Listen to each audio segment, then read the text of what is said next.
नमस्कार दोस्तों आज की वीडियो में हम क्लास 10 सामाजिक विज्ञान का अध्याय नंबर 2 संघर्षकालीन भारत पढ़ेंगे। यानी 1206 ईस्वी से लेकर के 1757 ईस्वी तक। 1757 ईस्वी में यानी प्लासी का युद्ध हुआ था, जब अंग्रेज़ों ने भारत पे अपना आधिपत्य स्थापित कर लिया था। तो 1206 से लेकर के 1757 तक भारत में क्या क्या परिवर्तन हुए, किन किन विदेशी आक्रांताओं ने हमारे देश पे आक्रमण किया, तो आइए इस लेसन को स्टार्ट करते हैं, इसके बारे में पढ़ते हैं। तो सबसे पहले आपको पता है, यहाँ से अपने स्टार्ट कर रहे हैं। भारत पर लगातार विदेशी आक्रांताओं ने आक्रमण किए। भारतीयों ने इन आक्रमणकारों का वीरतापूर्वक प्रतिरोध भी किया, संघर्ष किया। भारतीयों ने प्रारंभिक अरबी व मुस्लिम आक्रांताओं को पराजित कर खदेड़ दिया। यानी भारत पे जिन जिन लोगों ने भी आक्रमण किया, जिन जिन विदेशी यानी कि आक्रांताओं ने आक्रमण किया, तो भारत ने उसका करारा जवाब दिया, यानी उनको भारत से बाहर खदेड़ दिया। सबसे पहले अमर खलीफा के समय 636 ईस्वी में अरबों द्वारा पहला समुद्री आक्रमण ठाणे पर हुआ। ठाणे यानी कि मुंबई का शहर, जहाँ पर सबसे पहले अमर खलीफा के समय हुआ था अरबी आक्रमण। कब हुआ? 636 ईस्वी में। किताब फुतवल बुद्धान में उल्लेख है कि अरबों का यह अभियान विफल रहा, यानी कि सफल नहीं हो सका। भारतीयों ने इस अभियान को सफल नहीं होने दिया। फिर उसके बाद बड़वास यानी कि भड़ोच और सिंध के डेबाल बंदरगाह पर अरबों का आक्रमण हुआ। यानी सबसे पहला जो आक्रमण था वो अरबी आक्रमण था, अरब के द्वारा किया गया था। ये आक्रमण भी असफल रहे। चचनामा में उल्लेख मिलता है कि डेबाल के संघर्ष में अरब सेना नायक मुधायरा पराजित हुआ और मारा गया। यानी कि भारतीयों ने जब डटकर के सामना किया तो उनका एक जो सेना नायक था वो मारा गया। उसके बाद 712 ईस्वी में मुगल बिन मोहम्मद बिन कासिम व सिंध के राजा दाहिर के मध्य भयानक संघर्ष हुआ। बाबा धुरी ने लिखा कि महाभयंकर संघर्ष हुआ, ऐसा जैसा कभी नहीं सुना गया। चचनामा में उल्लेख है कि काफिरों यानी कि गैर मुसलमान, जो मुस्लिम नहीं थे, ने अरबों को चारों ओर से जकड़ लिया। जिस बहादुरी और दृढ़ता से वे लड़े, उसके कारण इस्लाम की पूरी फौज घबरा गई, तार तार हो गई।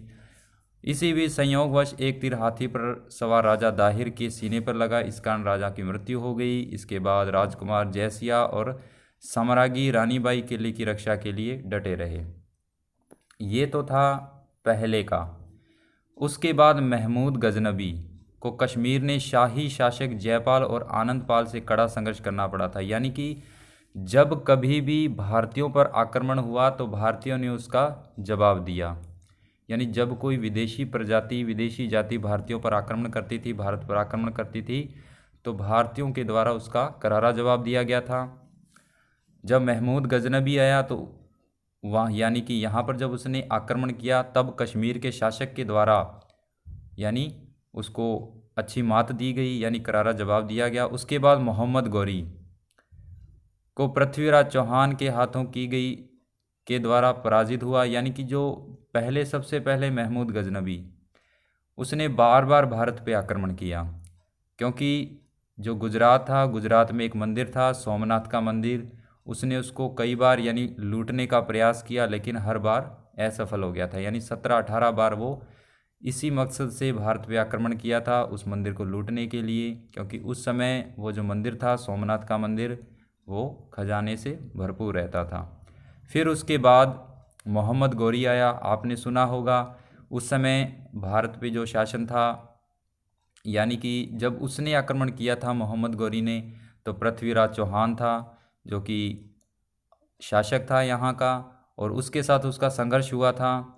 और तराइन का जब प्रथम युद्ध हुआ था यानी 1191 में, उस युद्ध में तो पृथ्वीराज चौहान के द्वारा उसको हरा दिया गया था मोहम्मद गौरी को, लेकिन दूसरा जब युद्ध हुआ था तो मोहम्मद गौरी की विजय हुई थी।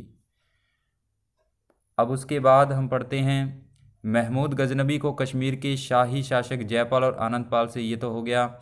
और उसके बाद कुछ समय परिस्थितियां ऐसी बनी रही कि 1206 ईस्वी तक भारत में मुस्लिम राज्य की शुरुआत हो गई।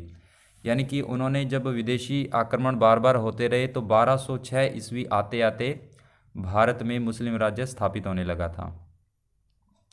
इसके उपरांत ही भारतीयों द्वारा लगातार विदेशी शक्तियों के विरुद्ध संघर्ष जारी रहा, यानी कि जब आधिपत्य स्थापित होने लगा तब भी यहाँ के लोगों के द्वारा उनके विरुद्ध संघर्ष जारी रखा गया। यह संघर्ष भारतीय स्वतंत्रता आंदोलन तक चलता रहा। भारतीय स्वतंत्रता आंदोलन यानी कि 1857 की क्रांति तक ये जो था ये चलता रहा, यानी कि ये जो संघर्ष था ये आगे भी जारी ही रहा। भारतीयों ने प्रतिकार और संघर्ष का अनवरत रखा। अब देखिए, सबसे पहले स्टार्टिंग होती है दिल्ली सल्तनत 1206 से 1526 ईस्वी तक। इसमें आते हैं गुलाम वंश, यानी कि सबसे पहला जो वंश था गुलाम वंश ही था, जो मेन था। देखिए इसमें पढ़ते हैं अपने यामिनी, इलबरी या गुलाम वंश, ये तीनों एक ही नाम है। इसका जो शासक था कुतुबुद्दीन ऐबक था, जिसका काल 1206 से 10 तक था, यानी कि उसने 4-5 साल तक शासन किया, 4-5 साल शासन किया। और 1206 ईस्वी में उसका राज्यारोहण हुआ था, यानी कि 1206 ईस्वी में गद्दी पर बैठा था। उसे लाख बख्श भी कहा जाता था, यानी उसका एक उपनाम था लाख बख्श। राजधानी उसकी लाहौर थी और उसके दरबार में हसन निज़ामी को संरक्षण मिला था। एक और व्यक्ति था जिसको उसने संरक्षण प्रदान किया था, यानी उसके दरबार में वो रहते थे, जिसका नाम हसन निज़ामी था। कुतुब मीनार जो कि कुतुबुद्दीन ऐबक ने बनाई, उसकी पहली मंजिल तो कुतुबुद्दीन ऐबक ने बनाई, जबकि बाकी जो था उसका कार्य वो इल्तुतमिश ने बनाया था। यानी इसके बाद का जो राजा था, शासक था इल्तुतमिश, क्योंकि ये गुलाम वंश था तो इनके जो सेवक थे, गुलाम थे, वो आगे से आगे बनते गए, राजा बनते गए। तो यानी इसकी पहली मंजिल जो कुतुब मीनार थी उसकी पहली मंजिल तो कुतुबुद्दीन ऐबक ने, और बाकी उसको शेष भाग को इल्तुतमिश ने पूरा करवाया था। अब उसके बाद है प्रसिद्ध सूफी संत ख्वाजा कुतुबुद्दीन बख्तियार काकी की स्मृति में कुतुब मीनार का निर्माण करवाया गया। अब ये एक संत थे बख्तियार काकी, कुतुबुद्दीन बख्तियार काकी, उनकी याद में ही कुतुब मीनार का निर्माण हुआ था, यानी वहाँ पर इनकी मज़ार है कुतुब मीनार में। समकालीन इस्लामिक साहित्य में ऐसा उल्लेख है, सन 1210 में चौगान खेलते हुए घोड़े से गिरकर ऐबक की मृत्यु हो गई थी। यानी कि जब वो घोड़े यानी चौगान खेल रहे थे तो घोड़े से गिर करके कुतुबुद्दीन ऐबक की मृत्यु हो गई थी। और उसके बाद जो शासक बना था वो इल्तुतमिश बना था, जो कि गुलाम वंश का ही था, यानी उनका गुलाम ही था। जैसे कि अपने पढ़ते हैं, ऐबक का दामाद था, वह उत्तराधिकारी था, यानी उसके बाद बनने वाला राजा था। इसे मुस्लिम साम्राज्य का वास्तविक संगठनकर्ता माना जाता है, यानी कि ये जो मुस्लिम साम्राज्य है उसको स्थापित करने वाला ये ही व्यक्ति माना जाता है। 1226 में इल्तुतमिश ने रणथंबोर किला जीता, जो कि राजस्थान में है। 1223 में सुल्तान ने मालवा पर आक्रमण किया और भीला के दुर्ग को जीता, मालवा यानी कि गुजरात में है। ग्वालियर और जालौर पर भी इनका अधिकार हो गया, ग्वालियर मध्य प्रदेश, जालौर राजस्थान। ख्वारिज शाह ने के पुत्र मंगबरनी की सहायता नहीं देकर इल्तुतमिश ने मंगोल चंगेज खां से दुश्मनी मोल नहीं ली। यानी कि चंगेज खां जो था वो एक यानी कि विदेशी प्रजाति थी जो उस समय बहुत ही खतरनाक थी। उससे कोई भी यानी कि आक्रमण नहीं चाहता था कि उसका आक्रमण यहाँ हो। तो उसका जो पुत्र था यानी कि ख्वारिज शाह का जो पुत्र था मंगबरनी, उसको यानी कि इल्तुतमिश ने यहाँ पर अपने शरण नहीं दी, क्योंकि अगर वो शरण दे देता तो इसका मतलब उसने मंगोल शासक चंगेज़ खां को अपने इस राज्य में युद्ध के लिए ललकारा है, तो उसने इस चीज़ का समर्थन नहीं किया। उसके बाद इल्तुतमिश के बाद जो अगली यानी कि यहाँ की शासिका थी या शासक थी वो थी रज़िया सुल्तान, क्योंकि पुत्र नहीं होने के कारण एक महिला को आगे शासक बनना पड़ा, यानी शासिका बनी रज़िया सुल्तान। 1236 से 40 तक इनका शासनकाल रहा, यानी कि 5 साल या 4 साल 5 साल। रुकनुद्दीन फिरोज शाह की हत्या के बाद इल्तुतमिश की पुत्री रज़िया सुल्तान बनी, क्योंकि जो इसका पुत्र था, हालांकि था पुत्र लेकिन वो अयोग्य था, यानी किसी काम का नहीं था, तो इसलिए जो योग्य थी इस शासन को संभालने की योग्य थी वो थी इनकी पुत्री यानी रज़िया सुल्तान। इल्तुतमिश ने रज़िया को उत्तराधिकारी चुना। परंपरावादी कट्टरवादी तुर्की अमीरों ने रज़िया का विरोध किया, जो कि रज़िया को नहीं चाहते थे कि वो इस यानी कि शासन पर अधिकार करे। किन्होंने उसका विरोध किया? जो तुर्की थे यानी कि तुर्क एक जाति थी, वहाँ उस शासकों ने रज़िया का विरोध किया। रजिया ने पर्दा प्रथा त्याग दी। यानी कि जब आपको पता है मुस्लिम समुदाय में पर्दा प्रथा होती है, यानी कि मुंह को ढक के रखते हैं, बुर्का वगैरह पहन के रखते हैं, तो उसने ये चीज़ नहीं कि उसने ये सारी जो पर्दा प्रथा थी उस समय उसको हटा दिया, त्याग दिया, और वो पुरुषों के समान कुबा यानी कि कोट और कुलाह यानी कि टोपी पहनने लगी। यानी कि वो पुरुषों की तरह रहने लगी एक शासक के रूप में। उसने मलिक जलालुद्दीन याकूत अबसीनिया निवासी को अमीर अखुर अशवशाला का प्रधान नियुक्त किया, जिससे तुर्क अमीर नाराज़ हो गए। सरहिंद के शासक के विरोध को शांत करने के अभियान में याकूत की हत्या कर दी गई। बाद में रजिया ने अल्तुनिया से विवाह किया, परंतु 1240 में उन दोनों को भी मार दिया गया। यानी कि जो रजिया सुल्तान थी उसके द्वारा सबसे पहले तो पर्दा प्रथा को, यानी कि जो पर्दा प्रथा थी उसको त्याग दिया गया। उसके बाद उसने यानी कि अल्तुनिया से विवाह किया, बाद में उसकी हत्या कर दी गई थी शासकों के द्वारा। फिर उसके बाद हम पढ़ते हैं अगला जो शासक आया वो सभी के सभी, यानी कि रजिया के बाद जितने भी शासक आए, कुछ ऐसे शासक थे जो बिल्कुल इस शासन के अयोग्य थे। जैसे कि सबसे पहले कौन आया, बहराम खां, जो कि 1240 से 42 तक 2 साल रहा, जो कि एक अयोग्य शासक था। फिर मसूद शाह आया, उसके बाद नासिरुद्दीन महमूद ने सत्ता संभाली। ये सभी अयोग्य शासक थे, यानी कि इन्होंने सत्ता नहीं संभाली, एक ही बराबर थी, संभाली नहीं संभाली एक जैसी थी। जो नासिरुद्दीन महमूद के पीछे वास्तविक बल गयासुद्दीन बलबन का था, यानी कि जो असली व्यक्ति था वो बलबन था, वो भी उसका सेवक ही था। क्योंकि अभी हम गुलाम वंश पढ़ रहे हैं तो ये सेवक आगे यानी गुलाम चल रहे हैं इनके। अब जो ये नेक्स्ट आएगा बलबन, इसने शासन किया 1265 से 1296 तक। इसका असली नाम उलू खां था, जो बाद में बलबन के नाम से यानी कि सिंहासन पर बैठा, यानी कि बलबन के नाम से सिंहासन पर बैठा था। और उसके बाद इल्तुतमिश के चहलगानी यानी 40 नामक तुर्की दासों के प्रसिद्ध दल से संबंधित था।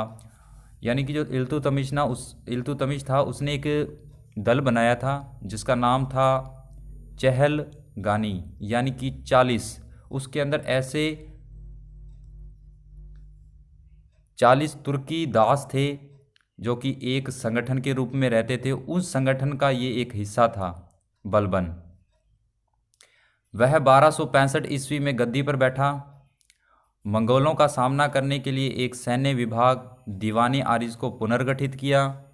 उसने सिजदा और पाबोस, सिजदा होता था सिर झुकाना, यानी कि सम्राट के सामने सिर झुकाना। पैबोस होता था सम्राट के पैरों को चूमना। ये उसने शुरू किए।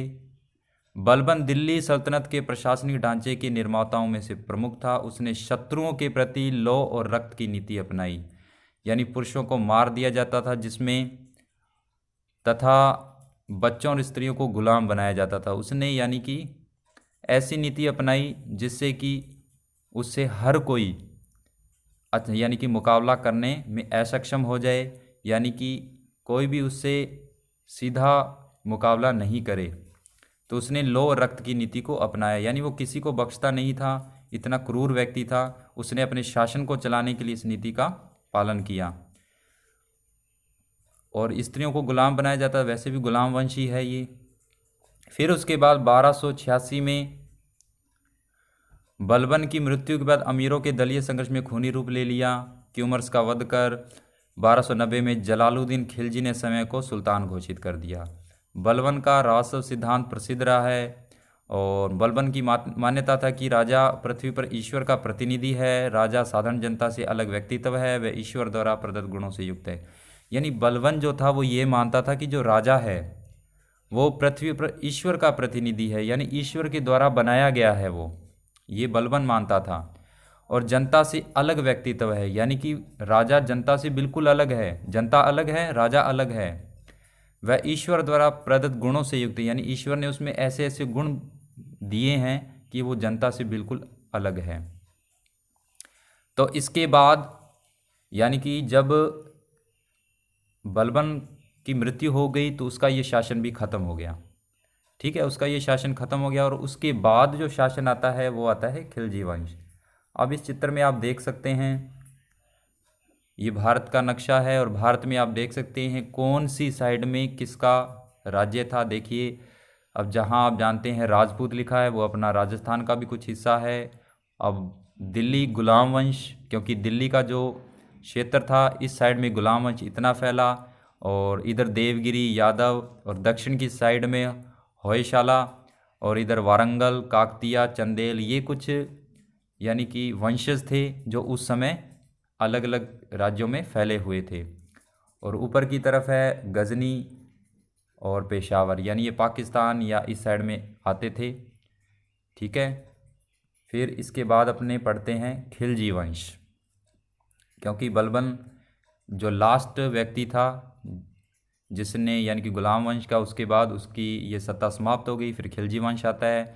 खिलजी वंश तो यानी कि 1290 से लेकर के 1320 यानी पूरे 30 साल तक खिलजी वंश रहा। सबसे पहले जो आया जलालुद्दीन खिलजी था। ठीक है, जो 70 वर्ष का था। उसका भतीजा और दामाद अलाउद्दीन ने इलाहाबाद पे उसका 1296 में धोखे से हत्या करवा दी। तो यानी कि वास्तविक जो अब शासक बनेगा वो अलाउद्दीन खिलजी ही है, जो मेन है यानी कि जो मुख्य है। और जो अलाउद्दीन खिलजी है वो अपनी बाज़ार व्यवस्था के लिए जाना जाता है। उसने बाज़ार व्यवस्था में बहुत ज़्यादा यानी कि प्रबंध किए थे, तो बाज़ार व्यवस्था के लिए अलाउद्दीन खिलजी जाना जाता है। तो अपने अब अलाउद्दीन खिलजी के बारे में पढ़ेंगे। देखिए, अपने 20 वर्षों के शासन में उसने अपने सुधारों को लेकर अलाउद्दीन की चर्चा होती थी। उसने सिखों पर अपना उल्लेख द्वितीय सिकंदर के रूप में करवाया। उसके शासन में कश्मीर व बंगाल शामिल नहीं थे। गुजरात के बघेरा राजपूत राजा राय कर्णदेव के खिलाफ सैन्य अभियान किया। अलाउद्दीन ने 1301 में रणथंभौर और 1303 में चित्तौड़ पर आक्रमण किया। ये मैं भी आपको बताता हूँ 1301 और 1303 क्या है।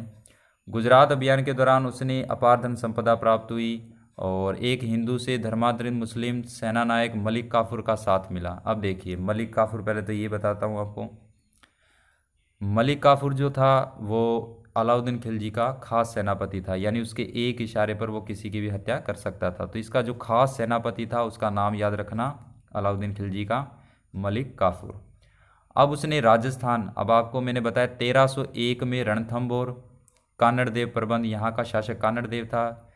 ठीक है, जहाँ जिसके बाद फिर ये अलाउद्दीन खिलजी ने यहाँ अधिकार कर लिया था। 1303 चित्तौड़गढ़, यहाँ पर राजा रतन सिंह थे आपने, और यहाँ की रानी भी थी, आपने नाम सुना होगा, पद्मिनी, यानी कि अभी जो थोड़े समय पहले यानी कि कुछ 2-3 साल पहले फिल्म भी बनी थी पद्मावत, उसमें यही चीज़ बताई गई थी।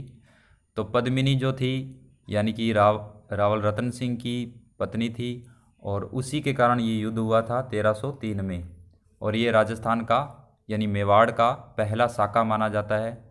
यानी कि इसमें जौहर तो हुआ, यानी कि महिलाओं ने आग में कूद करके अपने आप को सती किया था, जौहर किया था, जिसे जौहर बोलते हैं। और जो पुरुष थे वो वीरगति को प्राप्त हुए थे लड़ाई के अंदर। तो ये रानी पद्मिनी के लिए 1303 में राजस्थान में युद्ध हुआ था, चित्तौड़ का आक्रमण कहते हैं इसे। उसके बाद फिर इस मलिक काफूर की सहायता से अलाउद्दीन खिलजी दक्षिण भारत में प्रवेश कर सका, यानी कि जितने भी उसके अभियान थे सभी सफलता का जो मेन कारण था वो उसका सेनापति मलिक काफूर था, जो कि एक बहुत ही तेज चतुर व्यक्ति था। उसके बाद अमीर खुसरो के अनुसार काफूर रामेश्वर तक पहुंचा। अलाउद्दीन के समय राजस्व का ढांचा पुनर्निर्मित किया गया। विद्रोह पर नियंत्रण के लिए उसने 4 आदेश जारी किए गए। अमीर वर्ग की संपत्ति जब्त करना, खालसा भूमि को कृषि योग्य बनाकर राजस्व में वृद्धि करना, दिल्ली में मद्य निषेध, गुप्तचर प्रणाली का गठन, अमीरों के परस्पर मेल मिलाप पर रोक लगाना, ये सारे कार्य उसके द्वारा किए गए। यानी कि जो अमीर लोग हैं उनकी जितनी भी संपत्ति उनको जब्त किया जाए। खालसा भूमि यानी कि जो खाली पड़ी भूमि है, जो खाली भूमि है उस भूमि पर कृषि योग्य कोई यानी कि उसको कृषि योग्य बनाना, और उसके बाद उस पर टैक्स वसूल करना। और उसके बाद है दिल्ली में मद्य निषेध, दिल्ली के अंदर मदिरापान नहीं किया जाएगा। गुप्तचर प्रणाली का गठन किया, यानी कि उसने सीक्रेट मिशन जिसे अपने कहते हैं, यानी कि ऐसे ऐसे लोगों को रखा जो कि उसके गुप्तचर थे, यानी कि सीक्रेट व्यक्ति थे। और अमीरों के परस्पर मेल मिलाप पर रोक लगा दी, कोई भी अमीर आपस में मिलेगा नहीं, इस चीज़ों का उसने अपनी प्रणाली में इन चीज़ों को शामिल किया। फिर उसके बाद उसने खलीफा की सत्ता को मान्यता देते हुए समय ने यसीन उल खिलाफत नासिरी अमीर उल मुमीन की उपाधि धारण की, यानी कि उसने ये उपाधि धारण की थी। खजानुल फुतूल में अमीर खुसरो ने अलाउद्दीन को विश्व का सुल्तान और जनता का चरवाहा जैसी पदवियों से विभूषित किया गया है। खजाइनुल फुतू में अमीर खुसरो के द्वारा लिखी गई एक पुस्तक है खजाइनुल फुतू। इसमें अलाउद्दीन खिलजी को क्या बताया गया है? विश्व का सुल्तान और जनता का चरवाहा, यानी कि इस संसार का सब कुछ सुल्तान वही है और जनता का चरवाहा का मतलब है जनता की देखरेख करने वाला। सुल्तान ने पुलिस, गुप्तचर, डाक, प्रांतीय प्रशासन में सुधार किए। सबसे महत्वपूर्ण सुधार बाजार नियंत्रण था। जैसा कि मैंने आपको बताया था, इसकी सबसे महत्वपूर्ण विशेषता थी बाजार नियंत्रण, यानी बाजार को इसने इतना मजबूत बना दिया था अपने शासनकाल में।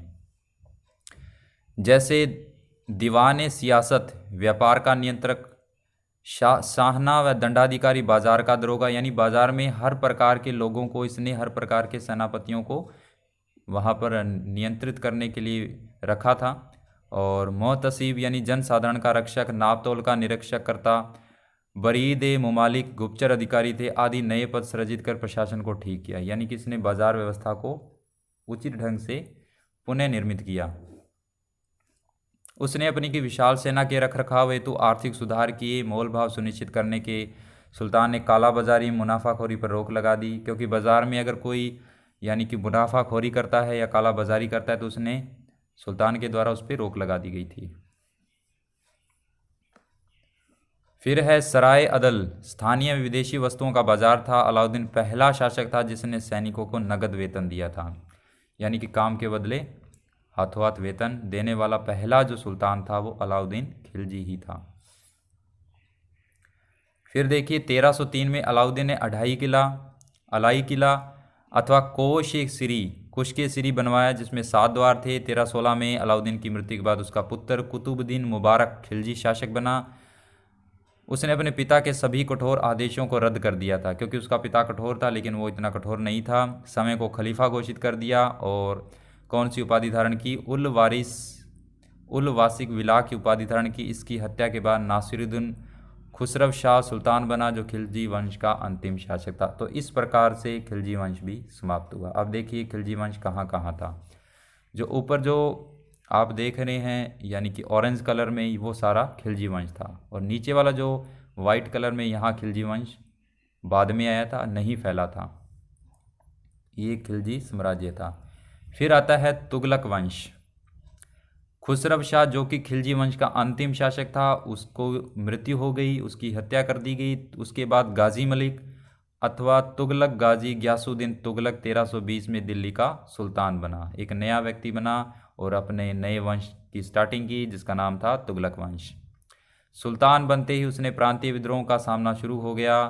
तेलंगाना के राजा ने सबसे पहले उस पर विद्रोह किया, रुद्रदेव नाम था। अपने पुत्र जुन्ना खां को वारंगल भेजा, यानी कि जब वो शासक बना तो हर जगह से आक्रमण होने स्टार्ट हो गए। जाजनगर में सैन्य अभियान किया, जिसमें उलुग खां जुन्ना खां की विजय हुई। देखिए एक उलुग खां पहले भी आया था, एक उलुग खां ये भी है, वो अलग था, वो खिलजी वंश का था। ठीक है, यानी कि उलुग खां खिलजी वंश का नहीं था, यानी कि सबसे पहले उलुग खां जो आया था वो बलबन को ही उलुग खां कहते हैं, तो वो गुलाम वंश का था। उसके बाद एक उलुग खां ये भी है जो कि तुगलक वंश का आएगा। तो अलग अलग हो सकते हैं, ये दोनों अलग अलग ही हैं, एक जैसे नहीं है। ग्यासुद्दीन का अंतिम सैन्य अभियान बंगाल के विद्रोह का दमन करना था। दिल्ली वापसी पर आयोजित स्वागत समारोह में एक लकड़ी के भवन से गिरने से 1326 में उसकी मृत्यु हो गई। किसकी? यानी कि ये जो ग्यासुद्दीन तुगलक था। तत्पश्चात इसका पुत्र जूना खां, इसका पुत्र था जूना खां, और जूना खां जिसे उलुग खां भी कहते थे। और ये किस नाम से ये गद्दी पर बैठा था? मोहम्मद तुगलक के नाम से। इसका नाम कई संज्ञाओं से जुड़ा है, इसको लोग कई संज्ञाओं यानी इसके कई उपनाम हैं, आप ऐसे कह सकते हैं। अंतर विरोधों का विस्मयकारी मिश्रण रक्त का प्यासा भी बोलते हैं। मोहम्मद तुगलक के समय तुगलक साम्राज्य 23 प्रांतों में बटा हुआ था। बर्नी सुल्तान की 5 मुख्य योजनाओं का वर्णन करता है। बर्नी कौन है? बर्नी एक इतिहासकार है जिसके अनुसार जो मोहम्मद तुगलक था उसका जो राज्य था वो उसकी 5 योजनाओं में वर्णित है। जैसे दोआब कर वृद्धि, देवगिरी की को राजधानी बनाना, सांकेतिक मुद्रा का प्रचलन, खुरासान पर आक्रमण, कराचिल की ओर अभियान। यानी कि ये तो 5 योजना का वो वर्णन करता है। कौन? बर्नी। सुल्तान ने 1327 से 1335 तक देवगिरी को अपनी राजधानी बनाया। उसका नाम दौलताबाद रखा। 1330 में तांबे व कांसे के मिश्रित सांकेतिक सिक्के चलाए।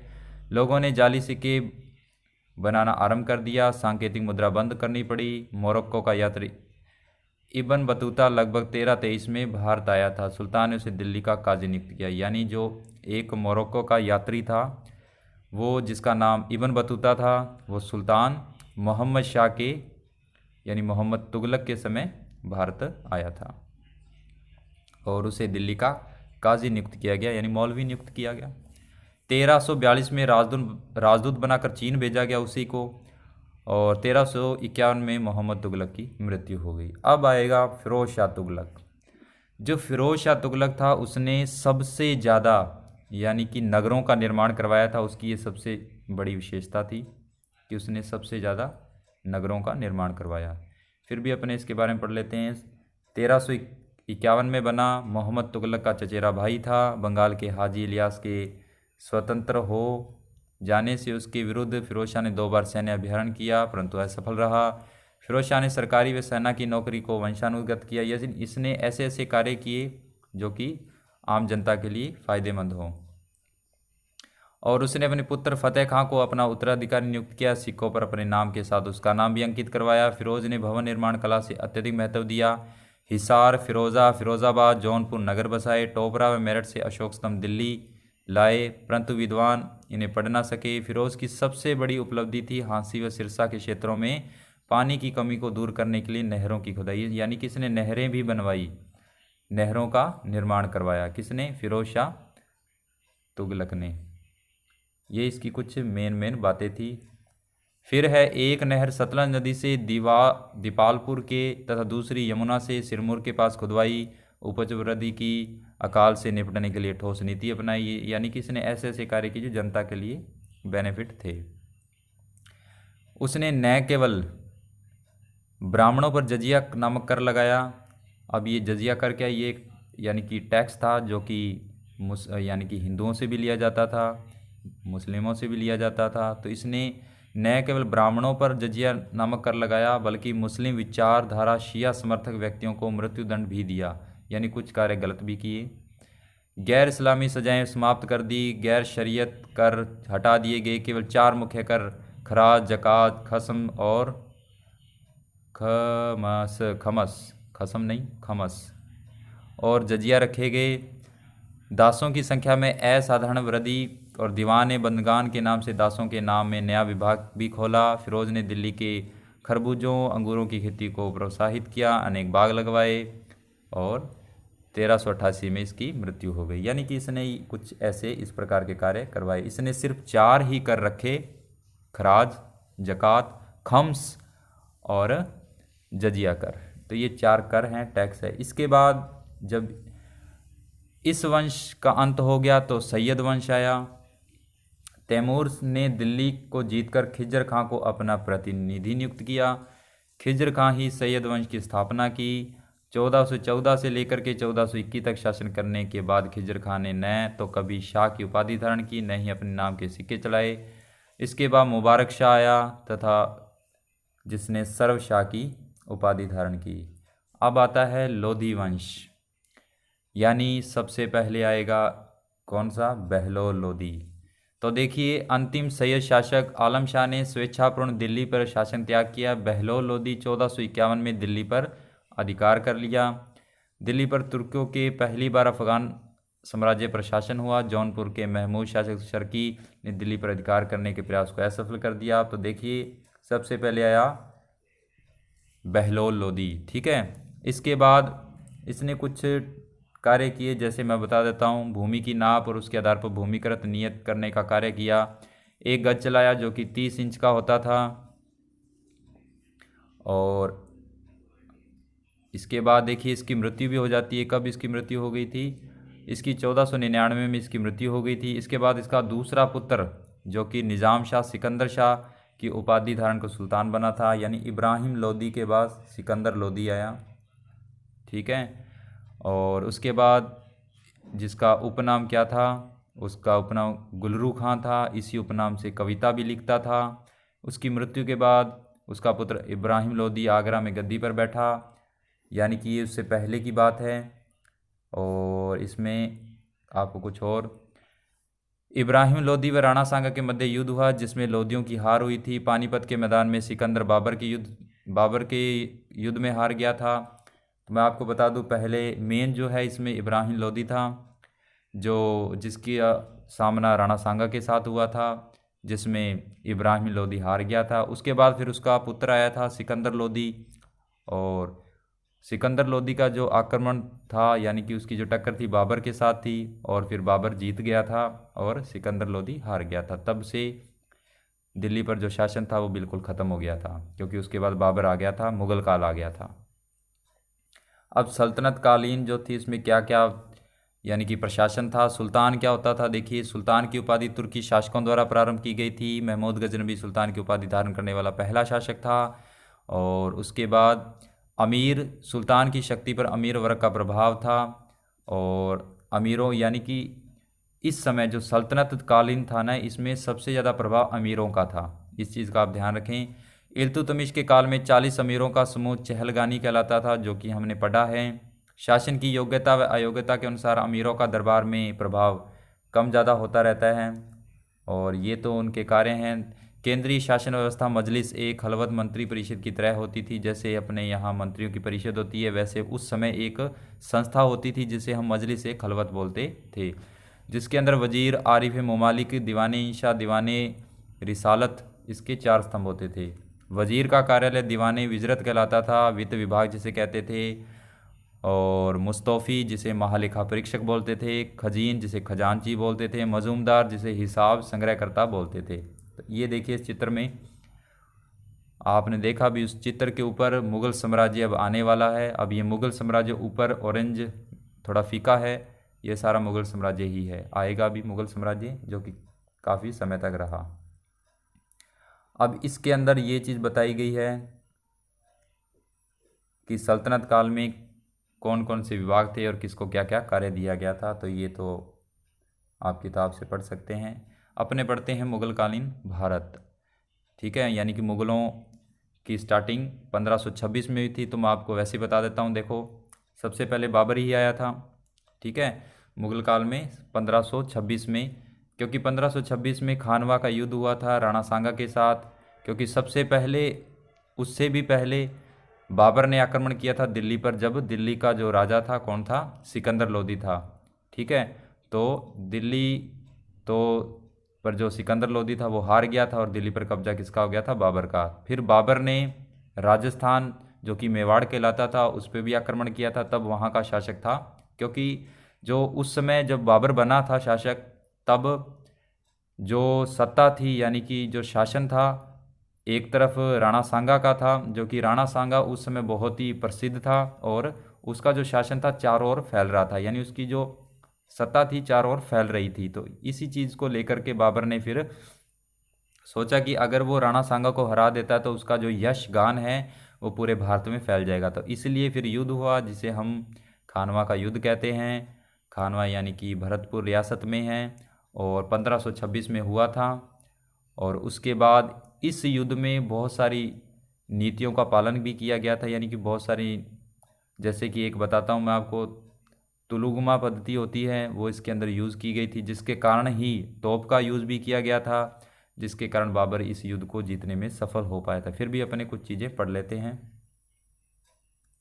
बाबर के बारे में। देखिए, बाबर जो था फरगना का शासक था। जैसे कि आप जानते हैं, फरगना यानी कि बाहर से आई हुई रियासत का ये व्यक्ति था।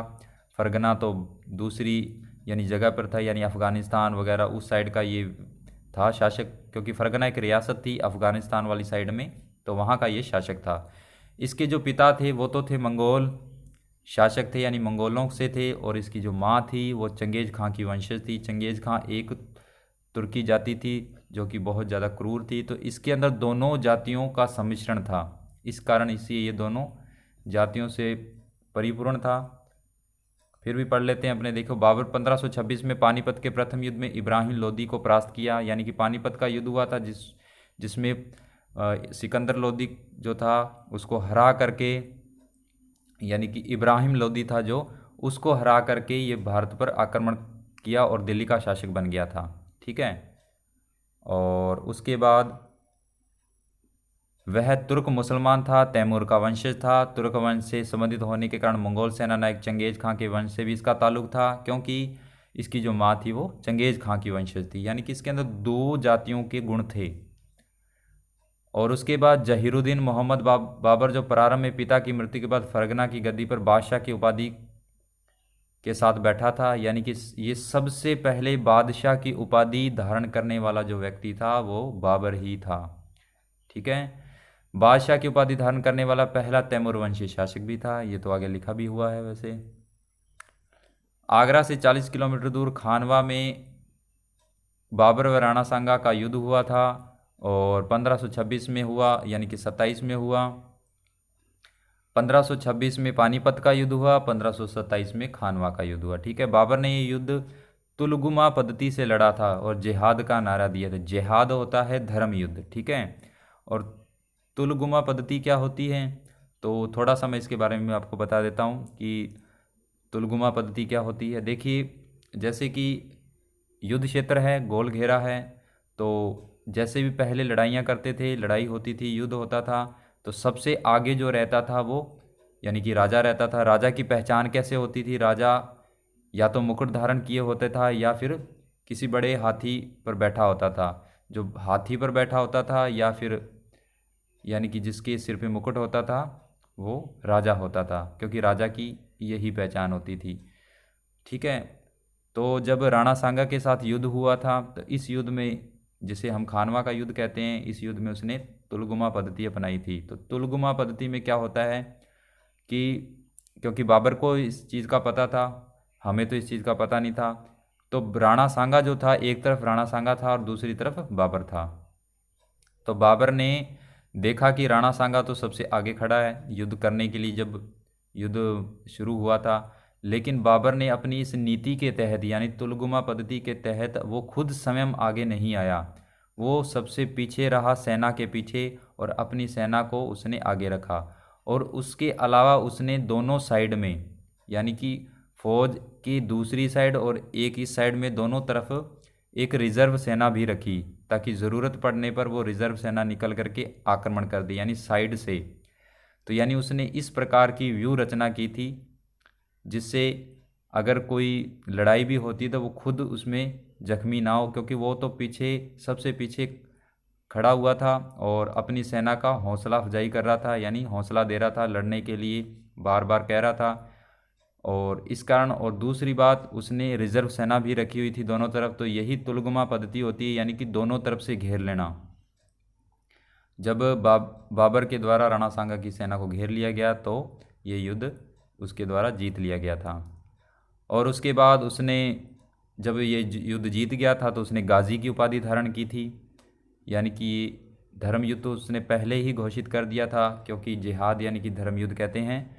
फिर उसके बाद 1528 में बाबर ने चंदेरी के मैदनी राय को परास्त किया। 1529 में घाघरा के युद्ध में बाबर ने अफगानों को परास्त किया, यानी उसने अपनी पूरी उम्र में 4 ही युद्ध किए थे। पानीपत का 1526 में, 1527 में खानवा का, 1528 में यानी कि चंदेरी के शासक मैदनी राय के साथ किया था, चंदेरी का युद्ध बोलते हैं, और 29 में घाघरा का युद्ध किया था, और 30 में इसकी मृत्यु हो गई थी। ठीक है।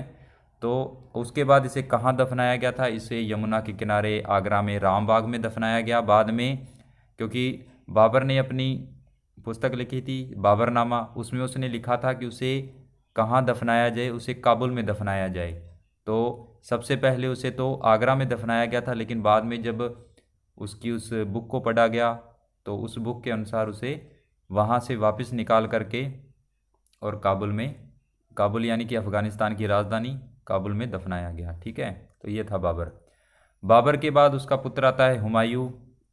हुमायूं जो था वो नासिरुद्दीन हुमायूं के नाम से यानी कि शासक बना था। तो उसने क्या किया, सबसे पहले अपना जो शासन था अपने पिता की बात के अनुसार अपने भाइयों में बांट दिया था, और जो सबसे बड़ी उसकी भूल थी। हुमायूं ने अपने भाई कामरान को काबुल दे दिया और कंधार दे दिया, अस्करी को संभल दे दिया, हिंदाल को अलवर व मेवात, और अपने चचेरे भाई सुलेमान को बदखवां प्रदेश दिया। बदखसा प्रदेश या बदखवां प्रदेश एक ही है। हुमायूं ने दीनपना नामक नए शहर की रचना भी की थी। मालवा व गुजरात पर आक्रमण भी किया। हुमायूं व अफगान शासक शेर खां के मध्य बक्सर के निकट चौसा नामक स्थान पर 1539 में युद्ध हुआ, जिसे मुगलों की पराजय हुई। तो देखिए मैं बताता हूँ आपको, हुमायूं जो था उसने अपने पिता की बात के अनुसार अपना जो राज्य था वो अपने भाइयों में बांट दिया, सबसे बड़ी पहली भूल। और उसके बाद उसने एक नगर की स्थापना की थी जिसे दीनपना नगर बोलते हैं, दिल्ली के अंदर की थी। और उसी दीनपना नगर के अंदर जो उसने एक पुस्तकालय भी बनाया था, और उसी पुस्तकालय की सीढ़ियों से गिर करके उसकी मृत्यु हो गई थी। ठीक है, ये मैं आपको बता देता हूँ। तो उसके समय में एक व्यक्ति और था, यानी एक वंश का और उदय हुआ जिसे सूरवंश बोलते हैं, और उसका जो शासक था शेर शाह सूरी था। पहले उसका नाम फरीद था, लेकिन जब उसने अपने जीवन काल में, अपनी बचपन में एक शेर को मारा था, तो वहाँ का जो एक शासक था, यानी कि शासक के द्वारा उसको हसन खां मेवाती नाम था शासक का, और उस शासक ने शेर खां को शेर शाह की उपाधि दी, यानी शेर को मारने वाला, यानी फरीद नाम था, फरीद को शेर शाह की उपाधि दे दी थी।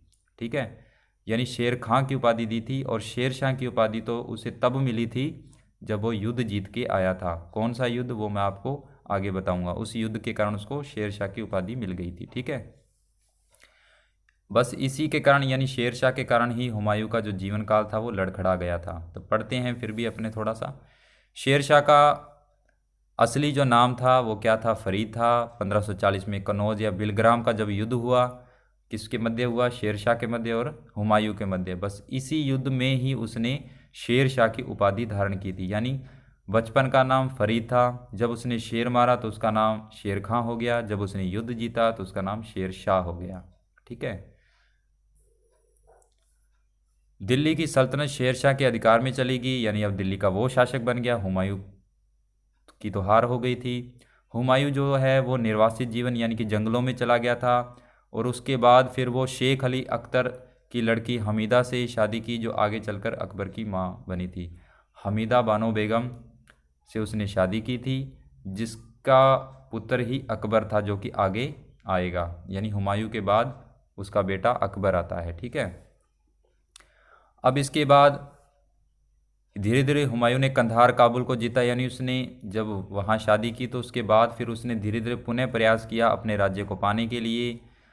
उसने नसीब खां तातार खां के नेतृत्व में अफगान सेना को मछीवाड़ा के युद्ध में हराकर पंजाब पे अधिकार किया। 1555 में सरहिंद के निकट उसने अफगानों को फिर परास्त किया। अफगानों के नेतृत्व में सिकंदर सूर्य, मुगलों का नेतृत्व बैरम खान ने किया, और 23 जुलाई 1555 में हुमायूं दूसरी बार दिल्ली की गद्दी पर बैठ गया था।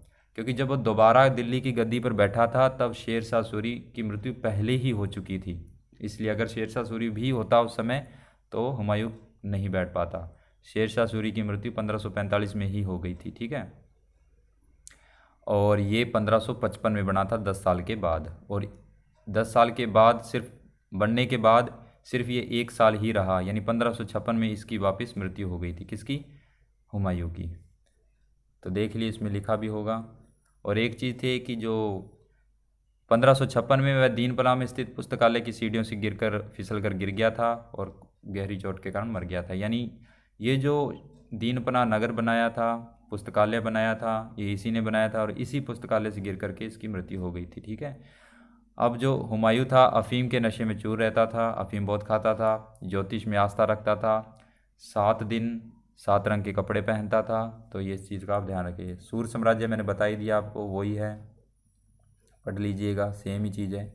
अब ये देखिए शेरशाह सूरी जो था उसके काल में चले हुए सिक्के, जो दिल्ली के अंदर यानी कि सबसे लंबी सड़क जो है जिसे हम ग्रैंड ट्रंक रोड बोलते हैं, जीबी रोड बोलते हैं, वो शेरशाह सूरी ने ही बनाई थी।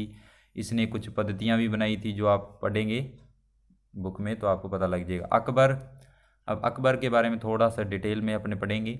अकबर जो था हुमायूं का पुत्र था और 13 वर्ष की आयु में 14 फरवरी को कलानौर में ईंटों का सिंहासन बनाकर बैरम खां ने उसका राज्याभिषेक किया था। बैरम खां कौन था? बैरम खां उसका संरक्षक था, यानी उसको पालने वाला संरक्षक था, उस देख रेख करने वाला व्यक्ति था, ठीक है।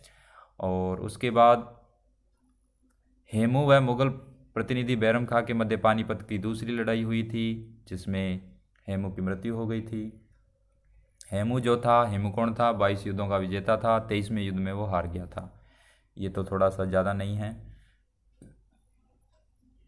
अब जो अकबर का सबसे फेमस युद्ध था, वैसे तो क्योंकि अकबर ऐसा व्यक्ति था कि उसने सभी जगह यानी कि भारत के जितने भी इलाके थे सभी को अपने वश में कर लिया था। यहाँ तक कि राजस्थान के बहुत सारे इलाके जो थे, क्षेत्र जो थे, उसके अंडर में चले गए थे। लेकिन जो सबसे इसका फेमस युद्ध था वो आप जानते हैं, अकबर और महाराणा प्रताप का युद्ध, जो अपने हल्दी घाटी के नाम से प्रसिद्ध था, ठीक है। तो यानी कि अकबर और महाराणा प्रताप के बीच का जो युद्ध हुआ, जिसे हम हल्दी घाटी के नाम से जानते हैं, 18 जून या 21 जून 1576 में हुआ था। और 1570 यानी कि 1576 से पहले 6 साल पहले 1570 में उसने एक दरबार आयोजित किया था जिसे नागौर दरबार कहते हैं, जिसमें उसने ये कहा था कि जो उसके साथ युद्ध करना चाहता है वो युद्ध करे, जो नहीं चाहता, जो अधीनता स्वीकार करना चाहता है, वो इसी नागौर दरबार में शामिल हो जाए। तो जो लोग युद्ध नहीं करना चाहते थे, जो राजा महाराजा, वो उस नागौर दरबार में सम्मिलित हुए थे, और जो युद्ध चाहते थे वो इस नागौर दरबार में सम्मिलित नहीं हुए थे। यानी 2 व्यक्ति ही ऐसे थे जो इस नागौर दरबार में नहीं आए। एक तो था यानी कि महाराणा प्रताप और एक था रावचंद्र सेन, ठीक है। ये दोनों के दोनों व्यक्ति इसमें नहीं आए थे और बाद में महाराणा प्रताप के साथ युद्ध भी हुआ था। अकबर का जो अंतिम युद्ध था वो कालिंजर का युद्ध था। कालिंजर के युद्ध के बाद उसने फिर युद्ध नहीं किया था। उसने बहुत सारी, जैसे मैं बताता हूँ, अकबर ने सबसे पहले आगरा में एक यानी आगरा के पास एक नए नगर की स्थापना भी की थी जिसे फ़तेहपुर सीकरी कहते हैं। और उसके बाद फ़तेहपुर सीकरी में ही उसने हर चीज़ बनाई, जैसे यानी कि जितने भी मस्जिद वगैरह है वो बनाई और कुछ किले भी बनवाए। सबसे पहले तो नगर ही बनाया। आगरा का जो किला है वो भी अकबर के द्वारा ही बनाया गया, यानी कि फ़तेहपुर सीकरी के अंदर बसाया गया, जिसके अंदर जो कि बाद में आगरा में जितना कुछ भी बसा हुआ था, आगरा में चाहे यानी कि लाल किला है वो भी उसी के द्वारा, यानी जो कुछ भी था बाद में वो दिल्ली में स्थापित किया गया था शाहजहाँ के द्वारा, जो कि उसके आगे से आगे यानी कि आएगा उसके बेटे का बेटा यानी कि उसका पोता हो गया, जो उसके द्वारा फिर वो सारी चीज़ें जो उसने आगरा में अकबर ने बनाई थी वो सारी की सारी चीज़ें उठा करके उसने दिल्ली में स्थापित कर दी थी, ठीक है। इस चीज़ का आप ध्यान रखें। अब ये तो वही है कि कौन कौन से उसने युद्ध किए और इसमें कहाँ उसको दफनाया गया था, मकबरे में दफनाया गया, कहाँ उसको दफनाया गया। देखिए अकबर जो था, अकबर और उसकी पत्नी यानी जोधा बेगम दोनों को सिकंदरा आगरा में ही दफनाया गया था, क्योंकि किसने दफनाया था, यानी कि जो उसका पुत्र था जहांगीर उसके द्वारा, ठीक है। अब इसके आपने सुने होंगे नवरत्न थे, अकबर के 9 रत्न थे जो उसके दरबार में रहते थे। अकबर का जो काल है वो हिंदी का स्वर्ण काल माना जाता है, यानी हिंदी जो भाषा थी वो अपने चरमोत्कर्ष पर कब थी? अकबर के समय। अकबर ने बहुत सारे कार्य किए थे, जैसे इबादत खाने की स्थापना की थी, जजिया कर से मुक्ति की थी, हज यात्रा के लिए, ये सारी की सारी चीज़ें यानी अकबर के समय शुरू हुई थी। अकबर ने ही इस सारी चीज़ों का, ठीक है, यानी जजिया कर हो गया, कुछ करों की मुक्ति है, इबादत खाना, इबादत खाने में कौन आ सकता है कौन नहीं आ सकता है। पहले तो सिर्फ मुस्लिम आ सकते थे, लेकिन बाद में सभी धर्मों के लिए इबादत खाना खोल दिया गया 1578 में। तो ये सारी चीज़ें अकबर के द्वारा की गई। नवरत्न में आप जैसे कि जानते हो, सबसे पहले बीरबल था, अबुल फजल था, उसका भाई था फैज़ी, 3 हो गए। एक मुल्ला दो प्याजा था, 4 हो गए। और टोडरमल था 5 हो गए, राजा मान सिंह था 6 हो गए, भगवान दास था 7 हो गए, और 2 व्यक्ति और थे, यानी कि टोटल 9 व्यक्ति जो उसके दरबार में रहते थे। ठीक है, 2 व्यक्ति और भी हैं, और यानी 7 तो मैंने बता दिए, 2 व्यक्ति और थे, यानी टोटल 9 व्यक्ति थे जो उसके दरबार में रहते, जिसे नवरत्न कहा जाता था। किसी को उसने राजा की उपाधि दी, किसी को मलिक उमरा की उपाधि दी, कई उपाधियों से भी उसने सम्मानित किया।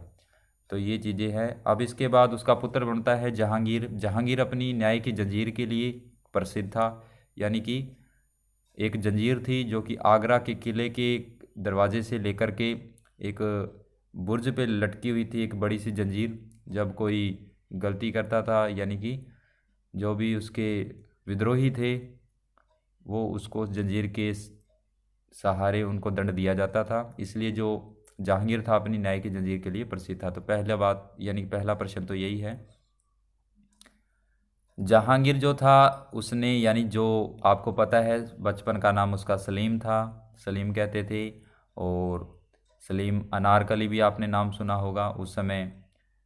ठीक है, तो सलीम जो था, सलीम क्यों उसका नाम था? क्योंकि जो उसके गुरु थे, क्योंकि गुरु के आशीर्वाद से ही, अकबर के जो गुरु थे सलीम चिश्ती, उन्हीं के आशीर्वाद से जहांगीर का जन्म हुआ था। इसलिए इसके बचपन का नाम सलीम रखा गया, जो बाद में जहांगीर के नाम से प्रसिद्ध हुआ। ठीक है, और इसका जो पुत्र था खुसरो, उसने इसके, यानी कि इसके विरुद्ध बगावत भी की थी, जिसके कारण बाद में जो सिख धर्म यानी कि थे गुरु अर्जुन देव जी थे, उनको मृत्युदंड भी दिया गया था। यानी कि कुछ ये चीज़ें थी। और उसके बाद आपने एक चीज़ और सुनी होगी, नूरजहाँ। नूरजहाँ कौन थी? नूरजहाँ एक विधवा थी, जिससे बाद में यानी कि जहांगीर ने विवाह किया था। और उसको, यानी असली नाम जो नूरजहाँ का था, उसका नाम था मेहरुनिसा। लेकिन जब उसका जहांगीर से विवाह हो गया तो जहांगीर ने उसको उपाधि दी थी नूर महल, नूरजहाँ, ऐसा नूर जो किसी में ना हो, यानी कि वो दुनिया की सबसे खूबसूरत महिला थी। ठीक है, ये कुछ चीज़ें हैं। और जब उसने सिक्के यानी चलवाए थे जहांगीर ने, तो सिक्कों पर नूरजहाँ का नाम, नूरजहाँ के कारण ही संपन्न होता था। अगर कोई भी कार्य करना तो नूरजहाँ के हस्ताक्षर होते थे, यानी कि सब कुछ जो सर्वे सर्वा थी वो नूरजहाँ हो गई थी। उसके बाद शाहजहाँ। और एक चीज़ और, जहांगीर के बारे में, कुछ अंग्रेज यात्री भी आए थे। जैसे कि अंग्रेज इस समय आ गए थे जहांगीर के समय, व्यापार करने के लिए, अनुमति मांगने के लिए आए थे भारत में। सबसे पहले हॉकिंस आया, और उसके बाद टॉमस रो आया था। और टॉमस रो को यानी कि अनुमति दे दी गई थी जहांगीर के द्वारा, यानी यहाँ व्यापार करने की। ठीक है, शाहजहाँ। शाहजहाँ का, जहांगीर का जो काल था वो बता देता हूँ मैं आपको। स्थापत्य का, यानी कि चित्रकला का कार्यकाल था, यानी कि उसके समय बहुत सारे चित्रकारों ने चित्र बहुत अच्छे अच्छे बनाए। शाहजहाँ का काल जो था वो स्थापत्य काल, यानी बिल्डिंगें सबसे ज़्यादा जो बनी वो शाहजहाँ के समय बनी। बचपन का नाम खुर्रम था। ठीक है, और इसका जो विवाह था आसफ खां की पुत्री अर्जुदम बानो बेगम मुमताज़ महल के साथ हुआ था। और आपको पता है भी शाहजहाँ ने ताजमहल बनवाया था, किसकी याद में? अपनी बेगम मुमताज़ महल की याद में बनवाया था, जो कि प्रेम का प्रतीक है, ये आप जानते हैं। और ये देखिए अकबर के काल के सिक्के हैं। और इधर औरंगजेब भी है, वो भी मैं आपको बता देता हूँ। और इधर कुछ चीज़ें और भी है, चलो पहले अपने साथ साथ ही चलते हैं। औरंगजेब, शाहजहाँ के बाद औरंगजेब आएगा। औरंगजेब जो था उसे किसी भी चीज़ में इंटरेस्ट नहीं था, वो एक क्रूर व्यक्ति था, मैं आपको बता दूं। और उसके समय में शिवाजी थे, और जिनके साथ पुरंदर की संधि भी हुई थी। औरंगजेब का यानी कि दरबार में थे मिर्ज़ा राजा जय सिंह, जो कि यानी कि अधीनता स्वीकार करने वाले व्यक्ति थे। यानी मिर्ज़ा राजा जय सिंह और शिवाजी के मध्य संधि हुई थी, जिसे पुरंदर की संधि कहते हैं, 1665 में हुई थी। वो किसके समय हुई थी? औरंगजेब के समय हुई थी।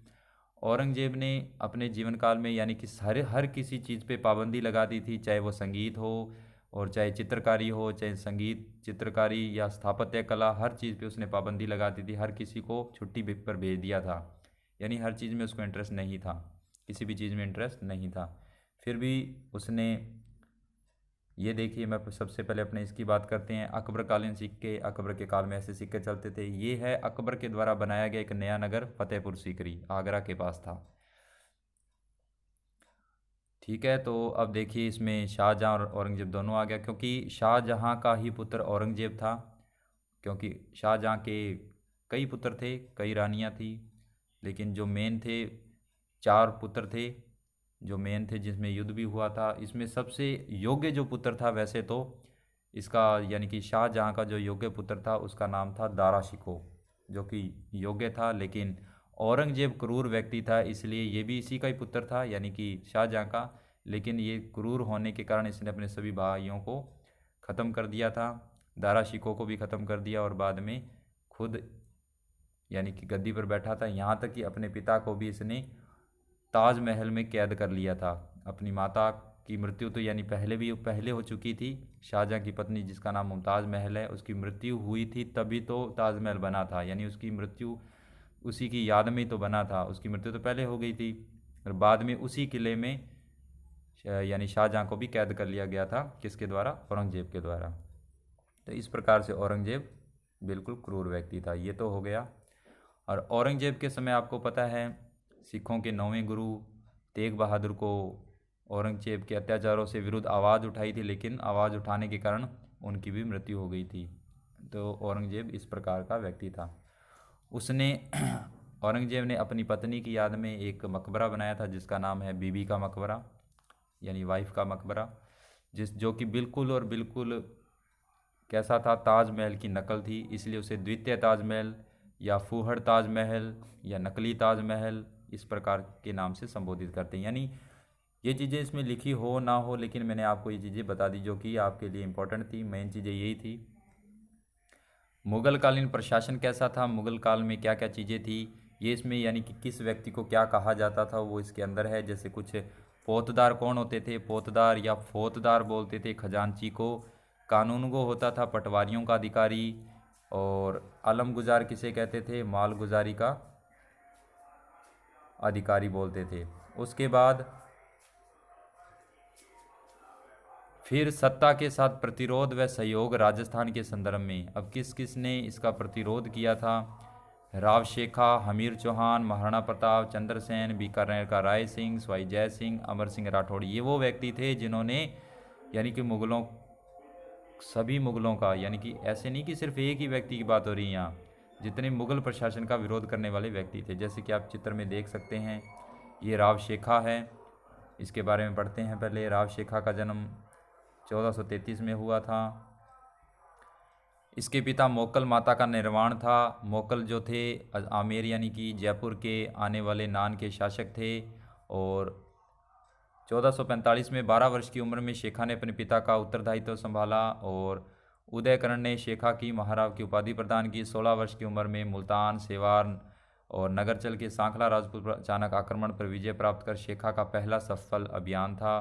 तो ये वो व्यक्ति थे जिसने, यानी कि राजस्थान के व्यक्ति थे, ये राजस्थान के व्यक्ति थे जिन्होंने सामना किया। उसके बाद और व्यक्ति देख लीजिए, हमीर देव चौहान है। और ये हमीर देव चौहान कौन थे?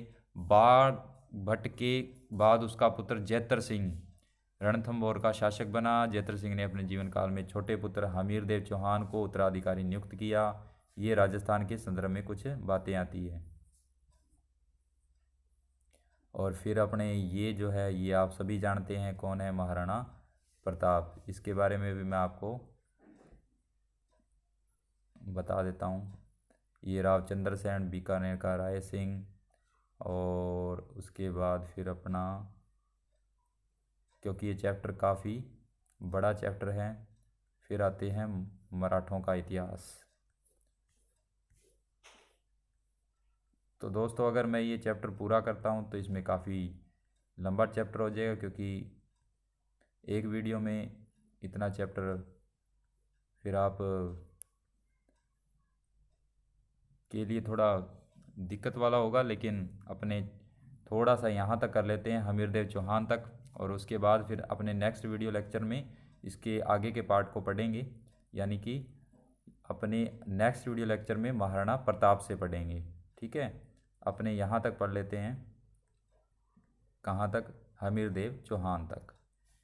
अब देखिए हमीरदेव चौहान, पहले राव शेखा है, राव शेखा के बारे में तो हो ही गया। हमीरदेव चौहान की कुछ इंपॉर्टेंट बातें पढ़ लेते हैं, जैसे कि हमीरदेव चौहान जो थे सिंहासन पर बैठते ही दिग्विजय की नीति अपनाते हुए, दिग्विजय क्या होता है? दिग्विजय यानी कि हर तरफ विजय ही विजय, उस नीति को इन्होंने अपनाया, ठीक है। और कौन से यज्ञ का आयोजन किया था? तो यज्ञ था कोटि यजन यज्ञ का आयोजन किया। हमीर ने 17 युद्ध लड़े जिसमें 16 युद्धों में विजय रहा, यानी 17 युद्ध लड़े थे और 16 युद्ध इन्होंने जीते थे।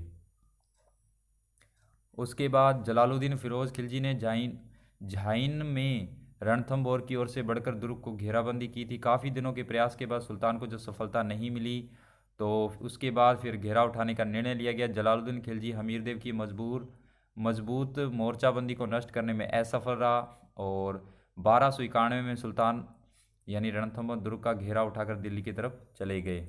तो यानी कि उसने कुछ ऐसे कार्य किए, लेकिन बाद में यानी जो आपने पढ़ा खिलजी वंश पढ़ा, सबसे पहले फिरोज शाह यानी कि जो आया था, क्या नाम था, जलालुद्दीन खिलजी था, वो जो व्यक्ति था उसने जब घेराबंदी की तो वो तो रहा असफल, लेकिन उसका जब पुत्र आया अलाउद्दीन खिलजी, उसने जब घेराबंदी, क्योंकि वो एक क्रूर व्यक्ति था, उसके द्वारा जो घेराबंदी की गई, तब क्या हुआ मैं आपको वैसे ही बता देता हूँ। जब घेराबंदी की गई रणथंभौर दुर्ग पर तो काफ़ी समय तक तो अलाउद्दीन खिलजी भी रहा, लेकिन बाद में किसी व्यक्ति को उसने अपने यानी कि जो किला था, किले के अंदर के व्यक्ति को अलाउद्दीन खिलजी ने पैसे दे करके, धन दे करके अपनी ओर मिला लिया और उस व्यक्ति ने धोखा कर करके यानी कि गुप्त रास्ते को बता दिया, जिसके कारण फिर चढ़ाई हुई यानी कि आक्रमण हुआ और इस आक्रमण में फिर हमीरदेव चौहान जो थे यानी कि इनके साथ युद्ध हुआ था और बाद